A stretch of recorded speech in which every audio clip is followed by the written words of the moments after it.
तो आज हम एक्सप्लेन करने वाले हैं 2026 की संक्रांति ब्लॉकबस्टर मनाशंकर वरप्रसाद गारू, जिसमें मेगा स्टार चिरंजीवी गारू, नयनतारा और स्पेशल सरप्राइज में वेंकटेश का एपिक कैमियो फुल पैसा वसूल मूवी है। वीडियो अंत तक देखो। अभी वीडियो को लाइक करो, हाइप बटन दबा दो और चैनल को सब्सक्राइब कर लो। फिल्म की शुरुआत में ही दिल्ली में एक मंत्री को धमकी भरा फोन आता है। फोन करने वाला आदमी मंत्री से कहता है, ए मंत्री, आज तेरा बर्थडे है ना, आज तेरे बर्थडे को हम तेरा डेथ डे बना देंगे। ऐसा कहकर दिल्ली का एक बड़ा गैंगस्टर मंत्री को कॉल करके धमकी देता है। बेचारा मंत्री बहुत डर जाता है। अपनी सुरक्षा के लिए वो नेशनल सिक्योरिटी टीम से मदद मांगता है। टीम से 4 लोग उसके पास आते हैं। मंत्री डर के मारे बैठा होता है। उन चारों से वो कहता है, अरे यार, कोई मुझे मारने आ रहा है और तुम लोग क्या आईटी ऑफिसर जैसे आकर खड़े हो, हाथ में कोई हथियार भी नहीं है। तब टीम बहुत कॉन्फिडेंस से बोलती है, मंत्री साहब, आपको प्रोटेक्ट करने के लिए किसी हथियार की जरूरत नहीं है, क्योंकि हमारा बॉस शंकर प्रसाद है। उनका नाम सुनते ही दुश्मन कांप जाते हैं। जहाँ क्राइम होता है उन क्रिमिनल्स को बॉस शंकर साफ कर देते हैं,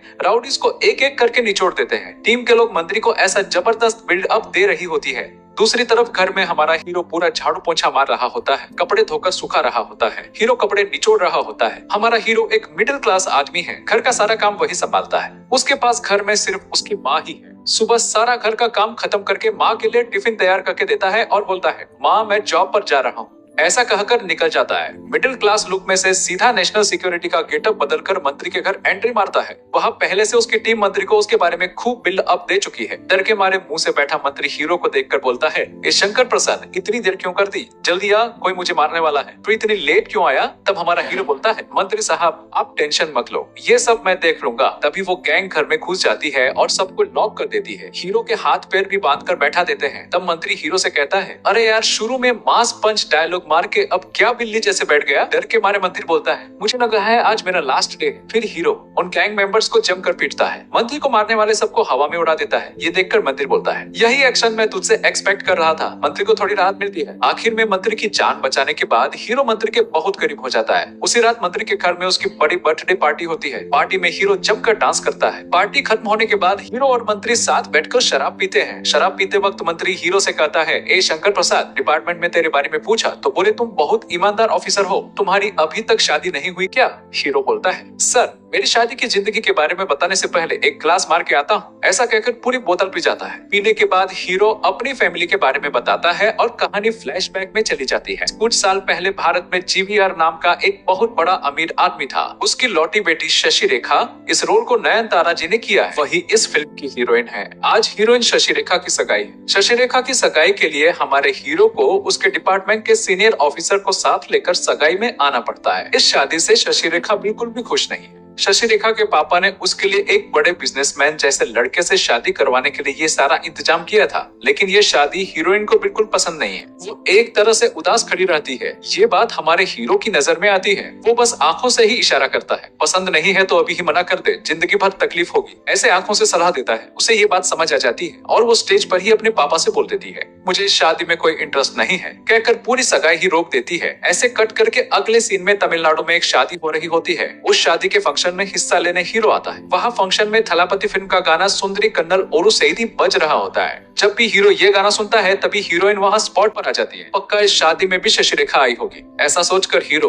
उस शादी में हीरोइन को ढूंढने लगता है। उसका अंदाजा बिल्कुल सही निकलता है। हीरोइन सचमुच उस शादी में शामिल होने आई होती है। तो यहाँ भी दोनों सिर्फ आंखों से ही बात करते हैं। वहाँ से कट करके अगले सीन में केरल में एक शादी का फंक्शन होता है, जिसमें हिस्सा लेने हीरो जाता है। वहाँ भी वही गाना बज रहा होता है। गाना बज रहा है तो जरूर हीरोइन दिखेगी। ऐसा सोचकर वो उसे ढूंढ रहा होता है। ढूंढते ढूंढते पास में ही हीरोइन बैठी होती है। तो स्पॉट पर हीरोइन हीरो को देखकर बोलती है, यूनिवर्स हमें दोनों को जोड़ना चाहता है, क्यों ना हम शादी कर लें? ऐसे हीरोइन खुलकर हीरो से पूछती है। पहले से ही हीरोइन से प्यार करने वाला हीरो तुरंत ओके बोल देता है। ऐसे कट करके अगले सीन में दोनों की शादी हो जाती है। शादी खत्म होते ही हीरो हीरोइन को अपने घर ले आता है। शादी के बाद हीरोइन बड़े अमीर घर की लड़की होने के बावजूद भी आसानी से मिडिल क्लास लाइफस्टाइल अपना लेती है और जिंदगी शुरू कर देती है। सब कुछ अच्छा चल रहा होता है। तभी बीच में हीरोइन के पापा आ जाते हैं। वो बड़े बिजनेसमैन अपनी बेटी को मिडिल क्लास लाइफ में परेशान होते देखकर बोलते हैं, ये लाइफ तुझे चाहिए थी क्या? ये लाइफ तुम्हारे लिए अच्छी नहीं है। क्यों नहीं तुम दोनों वापस हमारे घर आ जाते हो? मेरा पूरा बिजनेस दामाद ही संभालेगा, वो भी हमारे घर में ही रहेगा।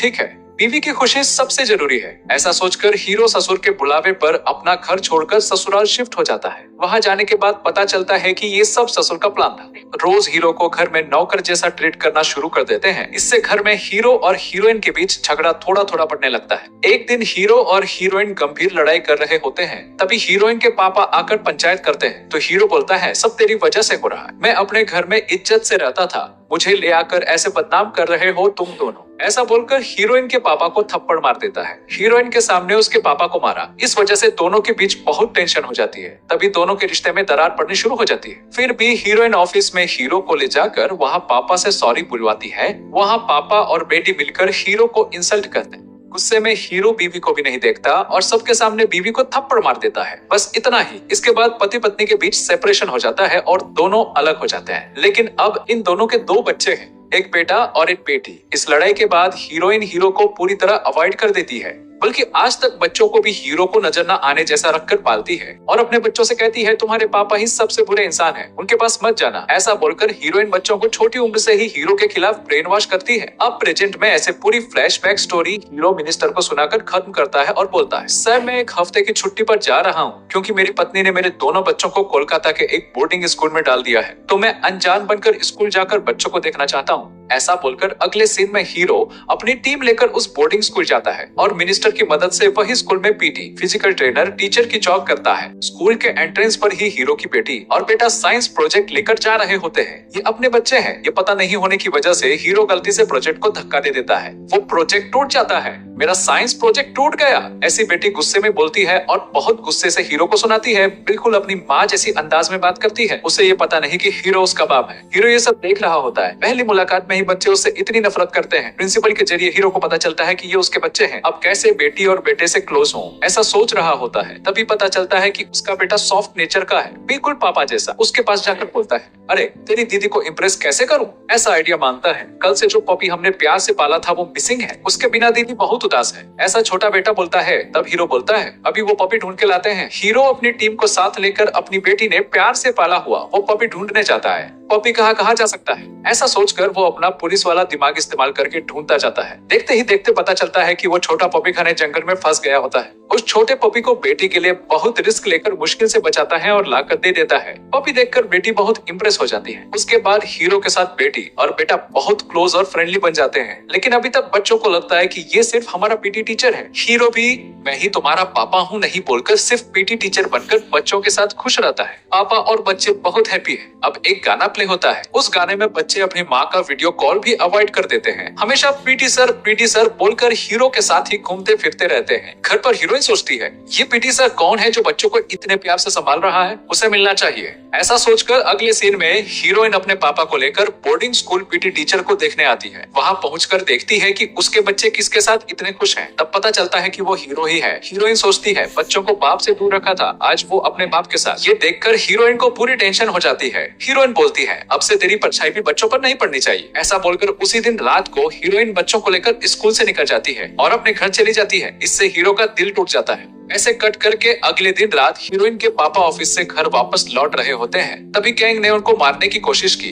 वो किसी तरह जान बचाकर घर पहुंचते हैं। मुझे तुरंत सिक्योरिटी चाहिए, ऐसा मिनिस्टर से मांगते हैं। अगले सीन में मिनिस्टर बोलता है, टेंशन मत लो, इंडिया का बेस्ट नेशनल सिक्योरिटी ऑफिसर भेज रहा हूँ। ऐसा बोलकर एक आदमी भेजता है। वो आदमी और कोई नहीं बल्कि हमारा हीरो ही है। फुल मास स्टाइल में टीम के साथ हीरोइन के घर में एंट्री मारता है। आया ऑफिसर कौन है, ऐसा बोलकर हीरोइन और उसके पापा जाकर दिखते हैं। हीरो सूट पहनकर फुल मास एंट्री देता है। इसके बाद हीरो बोलता है, अब तुम्हें मैं ही हैंडल करूंगा। अब इस घर में जो मैं बोलूंगा वो सब सुनोगे, क्योंकि दुश्मन कभी भी कहीं से भी अटैक कर सकते हैं। तो पूरा घर मेरे कंट्रोल में रहेगा, तभी तुम सेफ रहोगे। ऐसा बिल्ड अप देकर हीरोइन के पापा को डरा देता है और ये मौका इस्तेमाल करके हीरो फिर से फैमिली के साथ जुड़ने की कोशिश करता है। यहाँ इंटरवल हो जाता है। इंटरवल के बाद फिल्म में बहुत अनएक्सपेक्टेड ट्विस्ट आते हैं। अब इंटरवल के बाद हीरो ने फर्स्ट हाफ में जो ससुराल जाकर इंसल्ट सहे थे, अब सिक्योरिटी ऑफिसर बनकर वापस घर में जाकर ससुर को हैंडल कर रहा है। जान के डर से हीरो का ससुर जो हीरो बोलता है वो सब फॉलो करने लगता है। ऐसे लाइफ चल रही होती है। तब हीरो सोचता है किसी भी तरह वाइफ से पैचअप कर ही लूं। ऐसा ट्राई करता है। एक दिन हीरो अपनी वाइफ को कन्विंस करने की कोशिश करता है, लेकिन वो सुनती ही नहीं,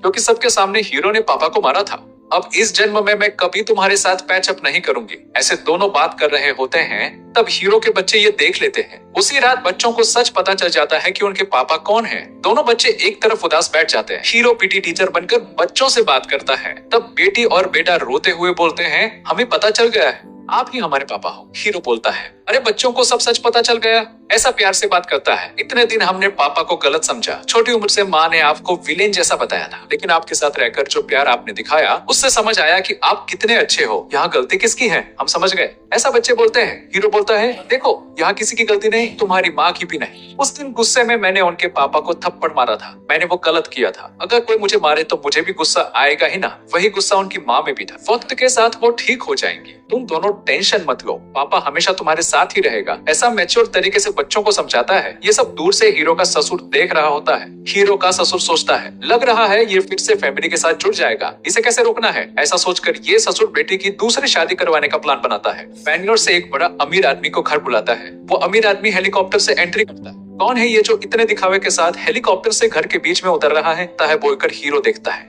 तब पता चलता है कि वो वेंकी है। वो हेलीकॉप्टर से उतरते ही हीरो की टीम वाली लड़की बोलती है, ये कितना बड़ा आदमी है पता है, इसका साथ सेल्फी लेनी चाहिए। ऐसा बोलकर वो लड़की वेंकी के साथ सेल्फी लेती है। ये देखकर हमारा हीरो फुल गुस्से में आ जाता है। वो लड़की से बोलता है, वो मेरा एनिमी है, मेरी बीवी से शादी करने आया है, उसके साथ जाकर तुम सेल्फी ले रही हो। ऐसा बोलकर टीम वाले को डांट देता है और उसी रात अपनी वाइफ की दूसरी शादी कराने आए हुए उस वेंकी को बुलाकर अलग से बात करता है। बात करते वक्त वेंकी बहुत एटीट्यूड से बोलता है, मैं शशिरेखा से ही शादी करूंगा। वो फुल जिद पर अटका है। हीरो बोलता है, डेफिनेटली शशिरेखा इस शादी को एक्सेप्ट नहीं करेगी, क्योंकि वो अभी भी मुझे ही प्यार करती है। लेकिन हीरो से नफरत की वजह से हीरो को हराने के चक्कर में शशिरेखा ने पहले ही ओके बोल दिया था। ये सब सोचकर हीरो बार में बैठकर गुस्से में वेंकी के साथ बात कर रहा होता है। ठीक है, ओके, पहले हम दोनों एक एक पेग मार लेते हैं, फिर इसके बारे में बात करते हैं। ऐसा बोलकर हीरो दारू डालता है और पीने लगता है। पीते वक्त हीरो एक यूनिक स्टाइल फॉलो करता है। वही स्टाइल वेंकी भी कॉपी कर रहा है। दोनों बिल्कुल सेम स्टाइल में दारू पी रहे हैं। ये देखकर वेंकी हीरो को बोलता है, अण्णा आप ही वो थे ना जो कई साल पहले बैंगलोर के बार में दिल टूटा है बोलकर बहुत पी रहे थे।